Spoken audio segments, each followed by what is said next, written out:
Hi ನಮಸ್ತೆ, ಹೇಗಿದ್ದೀರಾ? ಇನ್ನೂ ಕೆಮಿಕಲ್ ಯುಕ್ತ ಸಾಸೇ ತಿಂತಿದ್ದೀರಾ? ಇಷ್ಟು ಸುಲಭವಾಗಿ ಮಾಡ್ಕೋಬೇಕಾದ್ರೆ ಇದು ಮಾಡೋದು ಎಷ್ಟು ಈಸಿ ಗೊತ್ತಾ?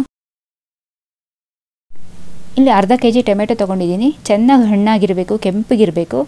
ಇದನ್ನು ಕಟ್ ಮಾಡಿ ಒಂದು ಬಾಣಲಿಗೆ ಹಾಕ್ಕೋಬೇಕು. ಇದ್ರ ಜೊತೆಗೆ ಒಂದು ಸ್ವಲ್ಪ ಬೀಟ್ರೂಟು. ಇದು ಬೀಟ್ರೂಟ್ ಯಾಕೆ ಅಂದರೆ ನಾವು ಯಾವುದೇ ಥರದ ಕೆಮಿಕಲ್ ಉಪಯೋಗಿಸಲ್ಲ, ಬಣ್ಣನೂ ಉಪಯೋಗಿಸಲ್ವಲ್ಲ, ಅದರಿಂದ ಬಣ್ಣ ಬರಬೇಕು ಅಂತ ಬೀಟ್ರೂಟ್ ಹಾಕ್ಕೊಳ್ತಿದ್ದೀನಿ. ಇದಕ್ಕೆ ಒಂದು ಅರ್ಧ ಈರುಳ್ಳಿ, 4 ಬೆಳ್ಳುಳ್ಳಿ, 2 ಬ್ಯಾಡಗಿ ಮೆಣಸಿನ್ಕಾಯಿ. ಇದು ಬಣ್ಣಕ್ಕೋಸ್ಕರ ಅಷ್ಟೇ, ಖಾರ ಏನು ಕೊಡೋಲ್ಲ. ಇದಕ್ಕೆ ಒಂದು 10 ಮೆಣಸಿನ ಕಾಳು ಹಾಕ್ಕೊಳ್ತಾ ಇದ್ದೀನಿ. ಈ ಸಾಸ್ ಸ್ವಲ್ಪ ಪರಿಮಳ ಆಗಿರಬೇಕು ಅಂತ ಇಲ್ಲಿ ಒಂದು ಸ್ವಲ್ಪ ಮಸಾಲ ಹಾಕ್ಕೊಳ್ತಾ ಇದ್ದೀನಿ. ಇದನ್ನು ನಾವು ಹಾಗೆ ಜೊತೆಲಿ ಹಾಕಿ ರುಬ್ಬುವಾಗ ತೆಗೆದುಬಿಡ್ಬೋದು.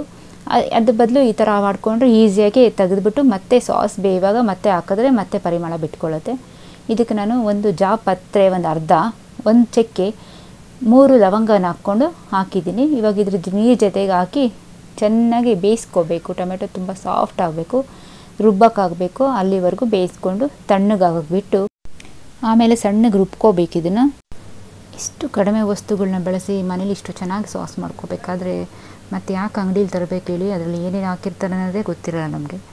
ತಣ್ಣಗಾಗಿದೆ, ಈಗ ರುಬ್ಕೊಂಡಿದ್ದೀನಿ. ಇದನ್ನು ಜರಡಿ ಮಾಡ್ಕೋಬೇಕು.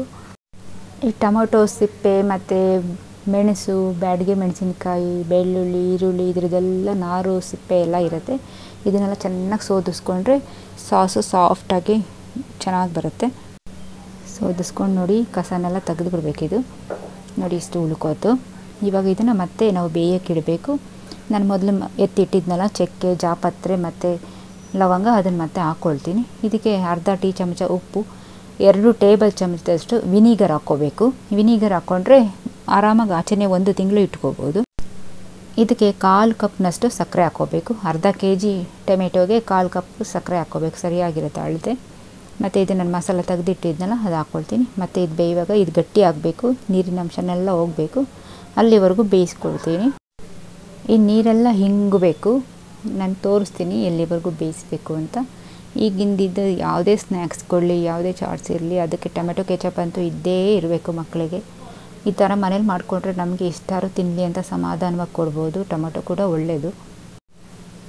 ಇವಾಗ ಇದು ಬೆಂದಿದೆ ನೋಡಿ, ಗಟ್ಟಿಯಾಗಿದೆ. ಇದನ್ನು ಒಂದು ಪ್ಲೇಟ್ಗೆ ಹಾಕಿ ಜಾರಿಸಿದ್ರೆ ಒಂದು ಸ್ವಲ್ಪನೂ ನೀರಿನ ಅಂಶ ಕಾಣಲ್ಲ. ಆವಾಗ ಗ್ಯಾಸ್ ಆಫ್ ಮಾಡಿ ಎತ್ತಿಟ್ಕೋಬೇಕು. ನೋಡಿ, ಒಂದು ಸ್ವಲ್ಪನೂ ನೀರಿನ ಅಂಶ ಕಾಣ್ತಿಲ್ಲ. ಇಲ್ಲ ಅಂದರೆ ನೀರು ಸಪ್ರೇಟ್ ಬರುತ್ತೆ, ಸಾಸ್ ಸಪ್ರೇಟ್ ಆಗುತ್ತೆ. ಇನ್ನೂ ಗಟ್ಟಿ ಆಗಿಲ್ಲ ಅಂದರೆ. ಈಗ ಸಾಸ್ ರೆಡಿಯಾಗಿದೆ ನೋಡಿ, ಎಷ್ಟು ಚೆನ್ನಾಗಿ ಕಾಣಿದೆ. ಯಾವುದೇ ಬಣ್ಣ ಇಲ್ಲ, ಏನೂ ಇಲ್ಲ, ತುಂಬ ಚೆನ್ನಾಗಿದೆ. ಈ ಗಾಜಿನ ಬಾಟ್ಲಲ್ಲಿ ಶೇಖರಿಸಿ ಇಟ್ಕೊಂಡ್ರೆ 1 ತಿಂಗಳವರೆಗೂ ಏನೂ ಆಗೋದಿಲ್ಲ.